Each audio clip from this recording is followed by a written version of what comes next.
Hello, thank you so much for joining me today. My name is Samantha Andrejcisk, and I'm going to be talking about programming diverse styles of music with culturally responsive teaching practices.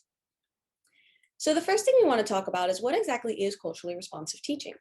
So this idea was discovered by Dr. Gloria Ladson-Billings in 1995 as culturally relevant pedagogy, as she was working with 8 teachers in a small low-income elementary school district in Northern California. The students were African American students, and the teachers were nominated by both community personnel and academic personnel who decided that the 8 of them were doing great things for the students to succeed academically and in other ways in school. So the study was conducted in 4 different phases, and Dr. Ladson Billings was really looking at how the teachers were working with the students and creating that sense of community and overall success for everyone within the classroom. So some of the things that make culturally responsive teaching very validating for our students is because it acknowledges the legitimacy of their cultural heritages, it bridges the home and school connection. There's a variety of instructional strategies that allows for all of the students to succeed. It teaches students to kind of know and praise their own and one another's cultural heritages by, bridging that gap of understanding across students. And it incorporates different resources, information, materials in all of the school subjects. So Geneva Gay came up with 4 topics within culturally responsive teaching that help to really define this style. And they are caring, communication, curriculum, and instruction. So basically, within culturally responsive teaching, you want to make sure that the students are working together and really holding one another accountable. And it's really about the group exceeding expectations, not just individual students.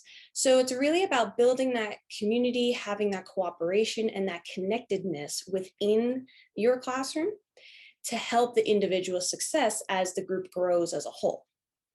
And another thing that teachers really want to focus on is the act of caring. We have to make sure that it's actively happening rather than just caring about the students. You want to show that you're caring within your actions, within your lesson planning, within your assessments, making sure that all of the students have the tools that they need to succeed within your classroom.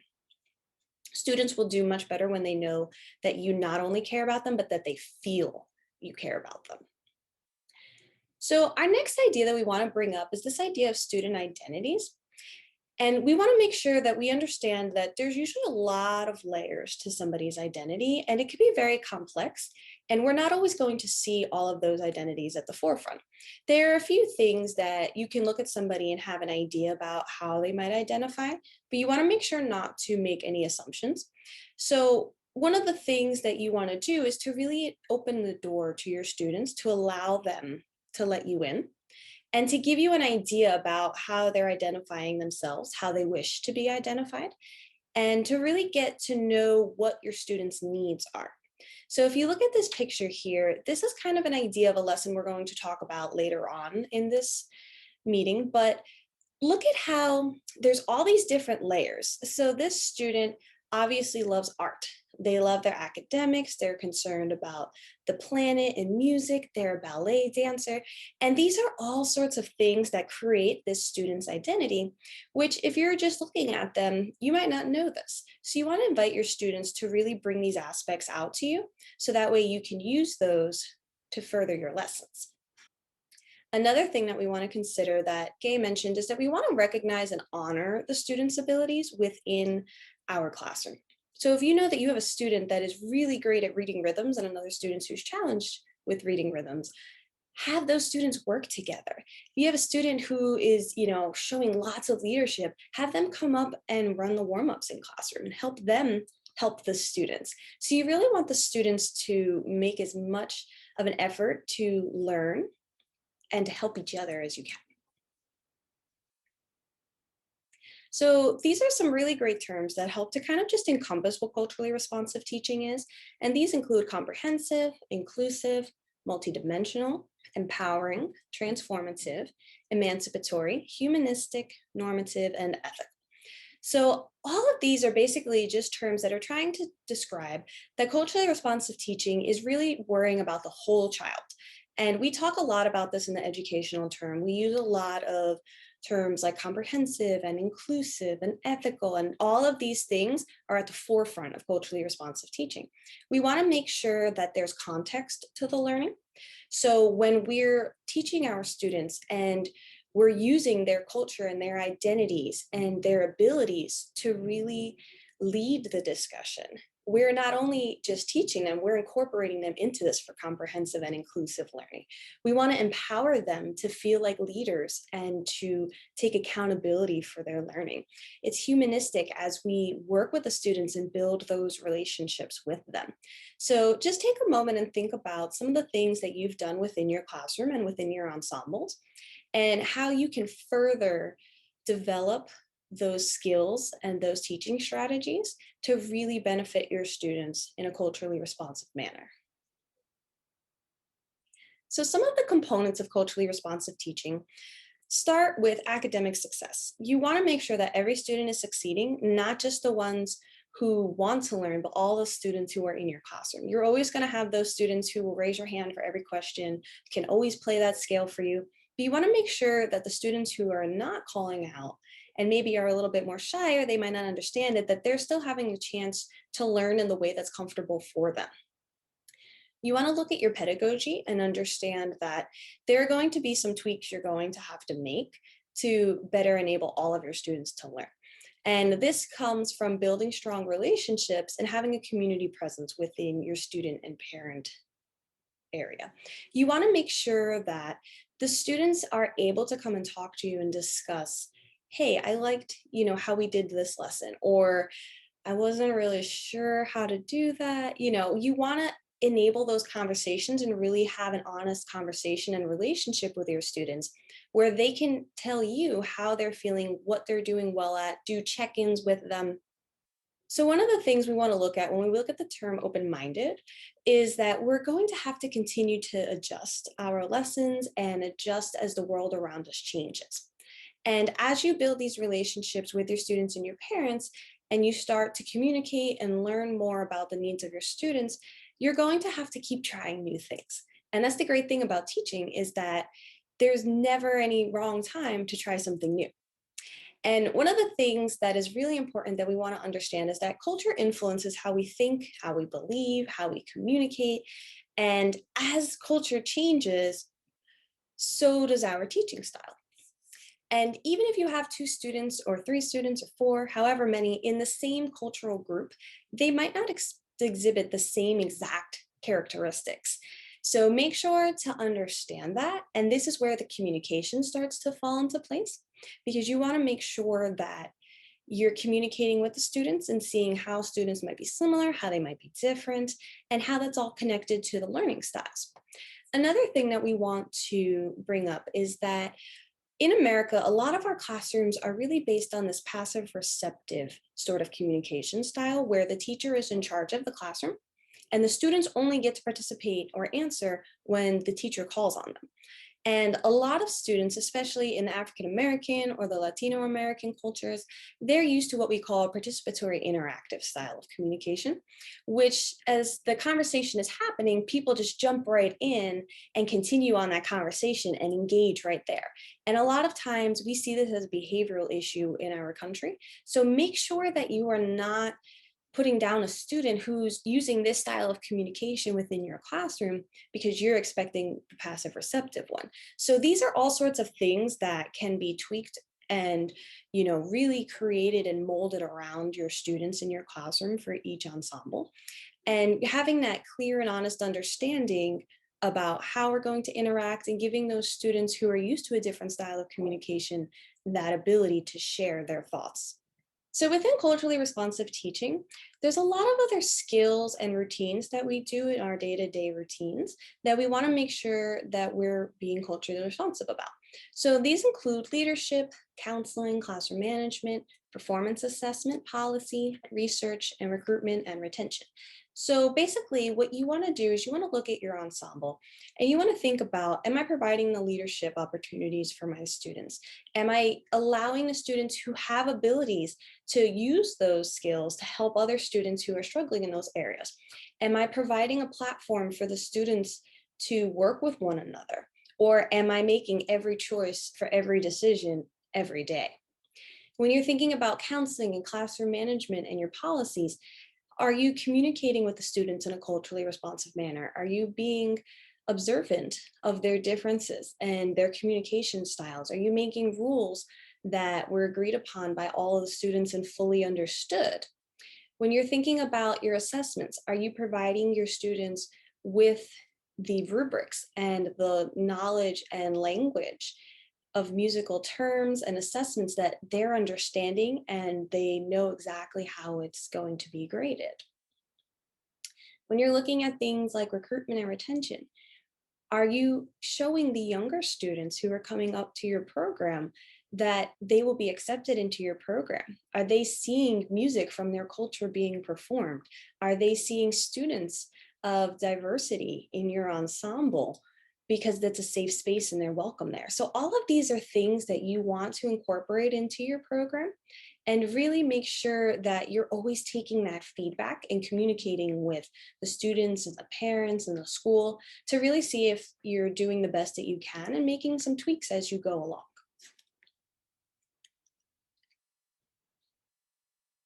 So historically, instrumental music, including band, has been rooted in Western classical tradition. So our ensembles can be traced back to the days of Bach and Beethoven, as well as our curriculum, as most of our classical music, which is the foundation of most instrumental programs here, are based on works from hundreds of years ago. So we want to make sure that we are including other means of listening, other means of performance into our ensembles. So what does that mean? That means that we can use recordings, we can use improvisation, oral skills. All of these things are great for our students to experience that we typically don't focus on too much in our Western-based ensembles. So when you're learning a rhythm, rather than just reading the rhythm on the board, play the rhythm, improvise on that rhythm, give the students, an arpeggio to play it from, or pick a scale. If you have a student who's a great improviser, bring them up and let them run that lesson for that rhythm.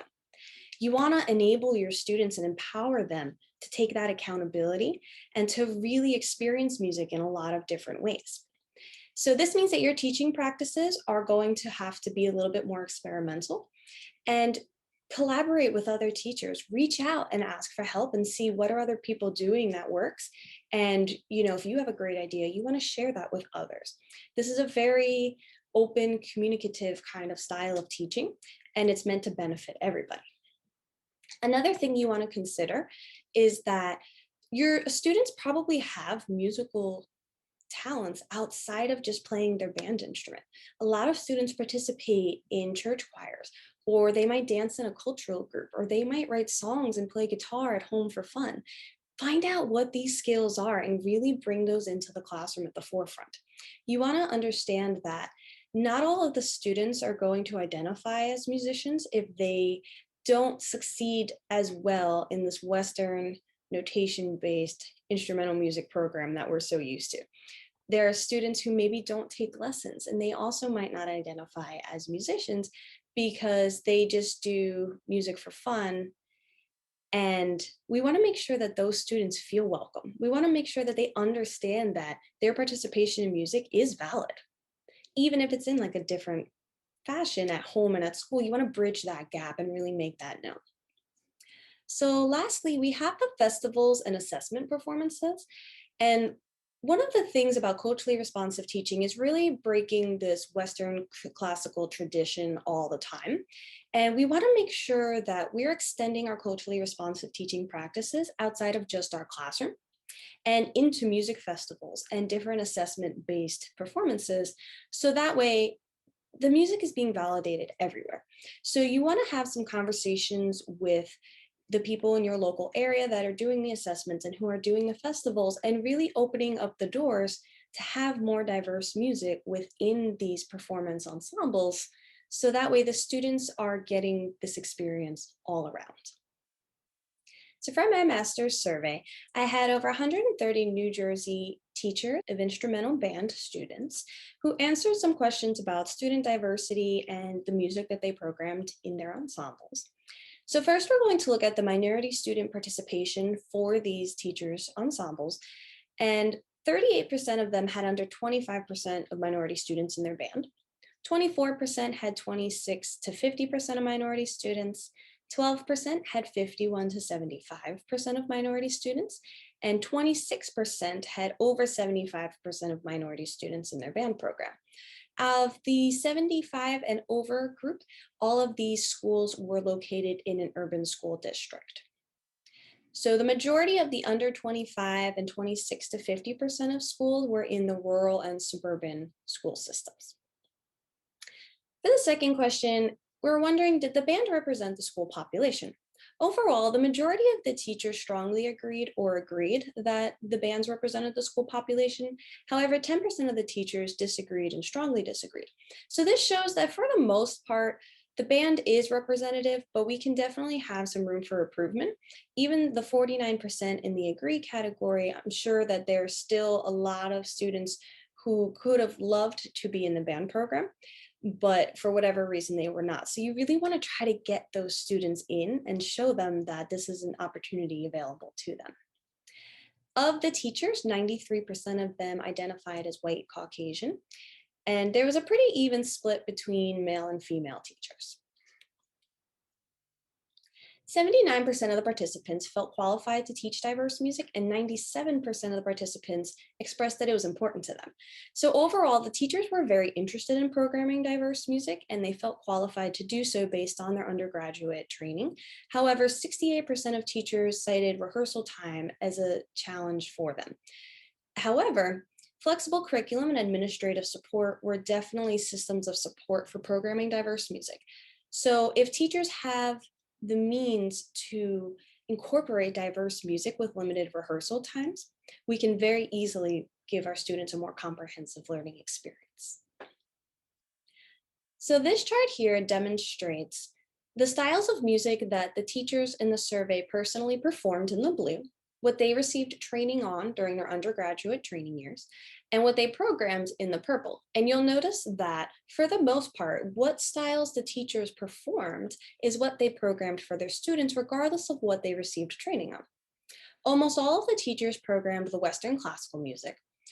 And then a lot of American-based music was also programmed, including the American marches, film and video game scores, jazz, musical Broadway, and pop and rock.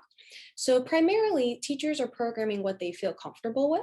So the great news about this chart is that it shows that as we continue to program diverse music for our students, as they go on to become future music educators, they're going to continue to program diverse music for their students as well. In addition to programmed repertoire, here are some alternative diverse music implementations in classrooms. The most reported answer was watching videos with 63%. And then just under half of teachers also selected attending a live performance, a guest speaker or artist, a school collaboration, listening activities, and student sharing of cultural experiences or music. So some of these things are really great and inexpensive ways for you to incorporate diverse music into our classrooms. Watching videos and doing listening activities are really great ways to utilize technology within our classroom. And student sharing of cultural experiences in music is another great way to really bring that culturally responsive teaching and validating the students and their experiences. You can even invite somebody from the community, a culture bearer, a parent, a community leader, and really just create this environment where people are welcome to come in and talk and share. And if you are in a school where you are able to attend a live performance or bring in a guest speaker or a composer, these are all great opportunities for you to incorporate. If a budget is a concern for you, you can work with some other music teachers and you can go and work with their bands. They can come and work with your bands. And there's a really great collaboration ability here. So take a moment and think about if you can incorporate one or two of these ideas into your band program next year and how you might like to do that.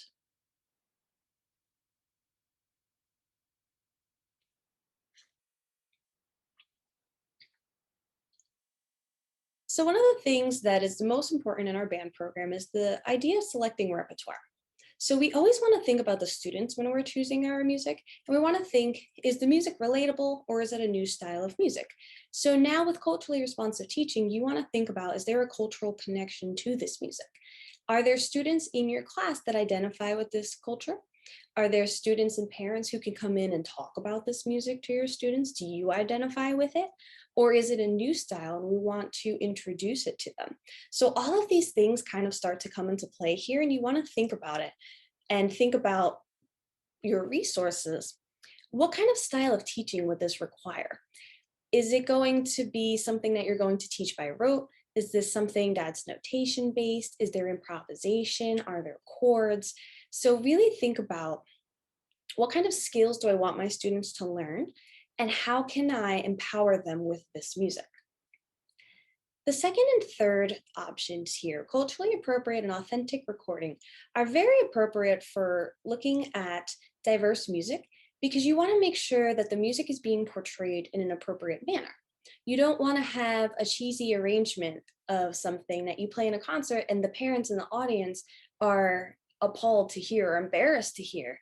So make sure you're doing your research and thinking, okay, if I was a member of this cultural group, would I be okay with this music being performed in this manner? Or has it been watered down or adapted too much to our Western notation for it to be appropriate? All of our music is going to be adapted in a little bit of a way for the students to be able to play it on their band instruments. But if you can find that authentic recording for the students to hear and really understand what the music is supposed to sound like, they're going to be able to replicate it much better. When you're looking at this bottom one, composer or culture bearer experience, think about, is there somebody in my community that I can bring in to talk about this style of music? Can I reach out to the composer of this piece and do a Zoom call or have them come in and speak to my students? Do I have a parent who grew up listening to this music and can come and talk to my students about it? You want to involve the community and others as much as you can within your classroom so that they're hearing information from multiple sources to really give them that comprehensive learning experience.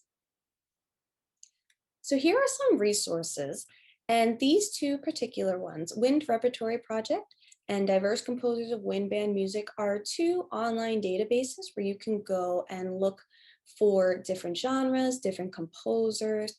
There are lists here where you can go and search for what you're looking for. If you're really not sure, you can kind of just go and browse. These are both really good online resources for you to look at. These two, And We Were Heard and Institute for Composer Diversity, are both great for online resources for diverse and underrepresented composers. So once again, you can search these for different genres, different cultures, and really just have a head start of where to look. These are not going to necessarily give you the online recordings, but it's going to give you the name and information of where to look for the music. For women composers, we have Many, Many Women and Dawn Women in Music, which both have comprehensive lists of women composers. There are also media resources available on these as well. And then we have the New York Women Composers Inc. website. This one in particular has a lot of videos of performances that are great for you to show your students in class. Alex Shapiro is a female composer. She has a diversity-based programming resource page, as well as compositions on her site that she has composed that are available for purchase as well. We have the LGBTQ Band Composers Project by Lee Hartman, and we have Chamber Music America, which both promote composers of the LGBTQ plus community. The Chamber Music America list is going to be for more advanced ensembles. So if you teach a beginner or intermediate, this is probably not going to be the place for you. There are other options available. Music by Black composers and Castle of Our Skins are both great educational online resources. These have lists for composers, recordings, different educational series. These are really great information websites. American Indian Band Music has literature and resources, as well as some history on American Indian music. And then Decolonizing the Music Room is a great online resource that is going to give you a lot more of the information for Black, Brown, Indian, and Asian music than you would find on some of the other websites. So this one is not going to be an online database, but rather a compilation of resources and podcasts and stories for you to educate yourself and your students about different cultural events and different music. So this is the website that we're going to look at in detail today. It's called Colorful Music by Jody Blackshaw, and it's recommended programs of work by diverse composers, varying themes and ability levels. And what you'll notice is that all of these programs are already put together based on different themes, and it's going to provide you with the composer name, where they're from, what's the grade level, where you could purchase it. There's a recording for you, and then an option for tell me more. So we're going to go ahead and explore this website. So we're going to go ahead to Jody Blackshaw's page here, which is under a program for middle school. There's also programs for high school and programs for advanced ensembles. And you'll see that Jody Blackshaw has several different themes here. So we're going to go ahead and go to the Travel the World page first. And what you'll see is the title. You have all of your information right here. And then you can go ahead and listen to the recordings. And when you scroll down, there's going to be several different pieces that would go with this theme of music that you can use to guide your search. Now, you don't have to use all of these. You can honestly even just use this as a starting point. You'll see that there's plenty of songs here. And even if these songs are not appropriate for your ensembles, you can still use the ideas and the themes that you see here to help build your program. So let's go ahead and look at one of the high school programs.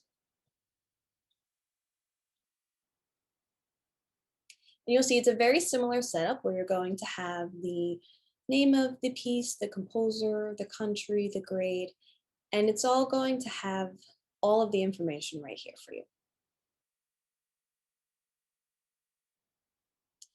Also on this website, there's a tool up here, the useful links, which has a couple of different options for you to go ahead and explore some other websites as well.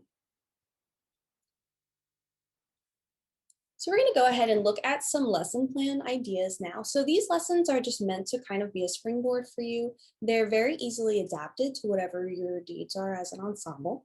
And the first one that I like to do in the first week of school is called like an identity project. So you want the students to think about their identities and really identify what is an identity. So have the students discuss with each other. They could do it with their stand partner or as a small group, and figure out what exactly is identity and then what makes individuals unique. So some of the things you can come up with is your ethnicity, your culture, your interests, your physical traits, your musical taste, your favorite foods, what sports you play, all of these things. And you could create a list on the board. You can have the students brainstorm and jot them down on a piece of paper, whatever works for you and your ensemble. And then you want to have a discussion about how people can share similarities, but everyone also has their differences from each other as well. And then each student needs to think of what makes them unique. And this can be musically related or anything, really. You want them to really identify what makes them them. And then you want to be able to celebrate that throughout the year. And you really want to acknowledge and empower the students based on their uniqueness and really help them to develop as a person. So the last thing that we like to do is have the students think about their musical and cultural identities. And I like to do this in small groups, so that way they can kind of like bounce ideas off of each other. And then I have the students create a visual representation of their musical and cultural identities. And I make it very open-ended for how to submit this. The students can do it on a poster, they can do it on a slideshow, they could create a little movie, basically anything. I've had students hand it to me on a little flip book before.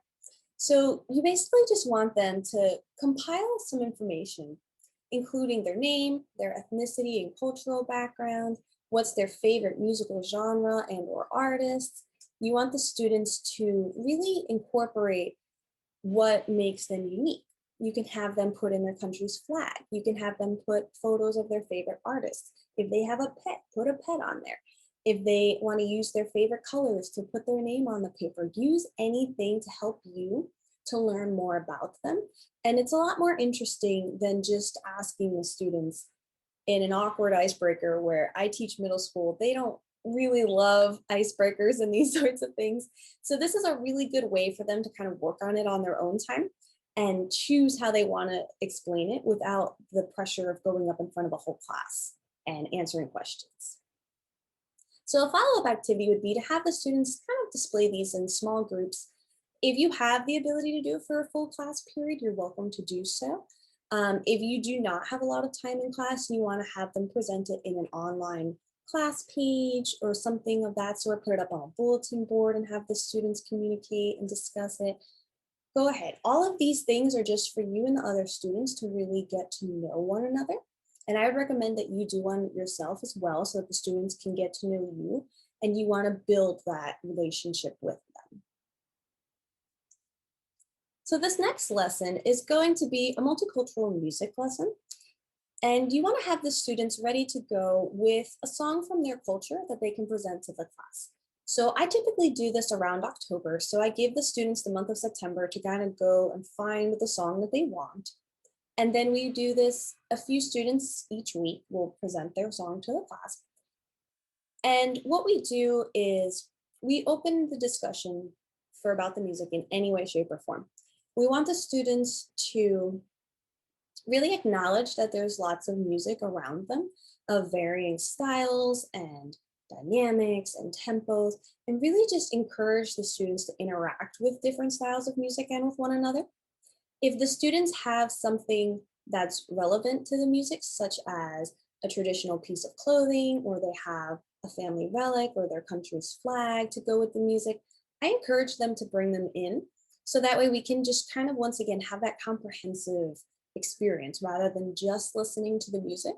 If they have a video that goes with the music, such as a cultural dance, or maybe their parents had a video from visiting another country and seeing it there, these are really great ways to show the students the visual aspect as well.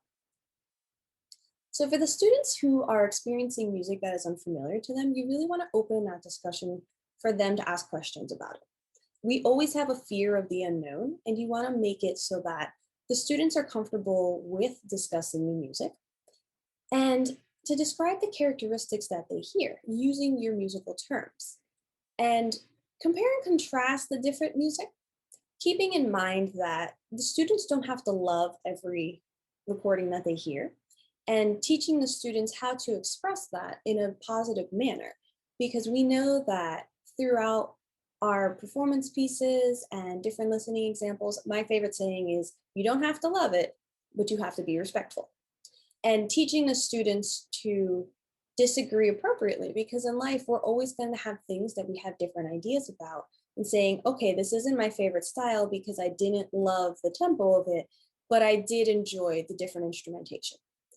Finding that happy medium where, okay, I acknowledge that I don't like this, but I respect you for enjoying it, sort of thing, and really creating that comfortable language and safe space. So for independent practice, I like to have the students pick one of the musical selections that we heard in class and go learn more about it. And depending on the school year, sometimes we'll have the students meet in small groups for the first 2 minutes of class, and they'll talk to each other about what piece they looked up. Or we can have them use it on an online forum. This year we were virtual at the start of the year. So the students put a link to their song and they put a couple of sentences explaining what they heard, what they liked, what they didn't like. And it really just encouraged some collaboration. And the other students were invited to make comments in regards to that song back to it. If they liked what someone said about it, they could go listen to it, and so on and so forth. So these can all be adapted once again, these lessons. You can have the students do this on your own time. You can have them do it in class time. One thing I would encourage you to do is if you can collaborate with maybe the language arts teacher or the social studies teacher and have them do some of the writing and some of the historical or cultural social context of this music in their class as well, that would be a really great way to really make this a full comprehensive lesson rather than just a music lesson. So one of the things that's so important to culturally responsive teaching is the context. So you want to understand within the music, where is the music being played? Why is it being played? How is it being played? Who is playing it? All of these things are things we want to encourage our students to look into. And if you can incorporate some of the other teachers into this musical experience, it would be really great for the students to experience more than one level of just music listening. And then as a teacher, this is really great for you because you can use these examples of the music to compare and contrast later on in the year. If you want to do a listening activity and you're doing a certain style, or you're learning about dynamics or articulation, grab one of the pieces that your students presented early on in the year and return to it. And then you're bridging that home and school experience for them. So this is another lesson idea, and this has to do with marches. So what I like to do is start with one of the US Marine Band recordings of a John Philip Sousa march and have the students create either like a word bank of the musical terms that they hear, or to create like a visual representation of the music. I like to give them options because students will experience music in more than one manner, and have the students just really describe the music. You know, where is this music? If they close their eyes, where is it taking them? Or if they were to write a story, what would that story be like? And then once we have a firm grasp on the John Philip Sousa march, I like to play them Emperito Roca by Jamie Texador and create like a compare and contrast chart on the board between the American march and the Spanish march, and understand that these are similar, but they're also very, very different. And then we have resources I have here on the bottom for you that you can introduce the composer and have the students really research him and see what his style of music is all about, why he wrote this style of music. You can have them compare the two different composers and invite the students to decide which of the two marches resonates with them, and have a discussion as to why we picked one march or the other. And once again, this is utilizing the different musical terms, and you really want to encourage that positive use of language where the students understand that just because their neighbor likes the song, they don't have to like it. And really just creating that community where the students can be honest with one another. So one of the things that I mentioned in the last lesson idea is that we really want to create an understanding of the historical, social, and cultural aspect of the music. So the marches are really great tools for us to do this with. And then you can use it as well to compare and contrast the use of marches in the military for another level of understanding. If your students are at a level that they can play one of these marches, have the students determine what musical characteristics are unique to this style of march, and then you want to apply it during rehearsal. So I like to have my students do a follow-up activity where they go and find their own march. They can find any march that they want, and then they're going to come in class and explain it a little bit. And once again, this can be adapted to an online page or like a group forum. And we use these pieces throughout. And the great thing that I like about it is the students get really excited when you select their piece to play later on. And you're like, oh my gosh, I found that like a few weeks ago. And it really just brings that, you know, validation. And the more that you use these pieces, the more involved they're going to feel what they're learning. And you want to really encourage that.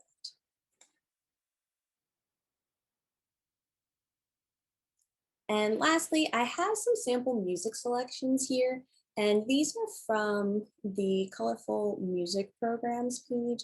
Grabbed a couple of them from the different levels here.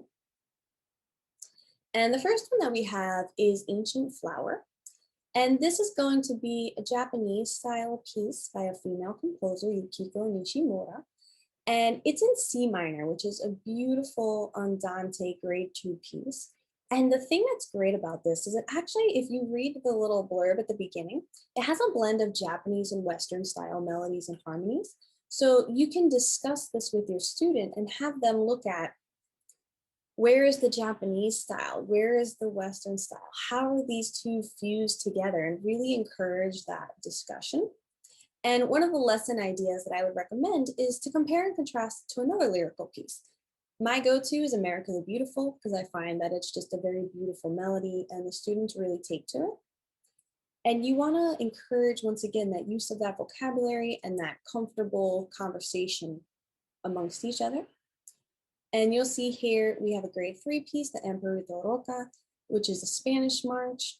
You can compare and contrast it to the John Philip Sousa marches, incorporate some historical ideas as well. Voyages on a Rowing Song by William Hines, which is an American piece in B flat major. Depending on where you're looking, it's like a 2.5 or a grade 3. And then we have Come Sunday by Omar Thomas, who is a Guyanese male. And this one has a very contrasting lyrical and energetic section piece. And it's a grade 6. So for most of us, this is going to be outside of our students' ability level. But I would highly recommend using this as a listening activity, as it has a blend of a lot of different styles of music. And it's really relevant to bringing the students awareness of these different styles, especially with jazz. A lot of us teach jazz band, but we don't necessarily incorporate jazz into our ensembles as much as we could or should. So I do highly recommend grabbing this piece and throwing in a listening activity with it. And if you see underneath each of these has links, this is where you can find out some more information for it. There's some background information or where to purchase the music. And then use these websites to go and explore other music, right? Always use it as a springboard. So as soon as you find something you like, go ahead and see if you can find another thing that you like. These I like in general just because it's a nice blend of different cultural music, and they're pretty easy for the students to listen to and have an understanding of what's going on in the music. So thank you so much for joining me today. I hope that this was helpful for you. If you have any questions or any ideas that you would like to share with me, I would love to chat with you and get to know you some more. My name is Samantha Andrejcisk. Once again, thank you so much for joining me today.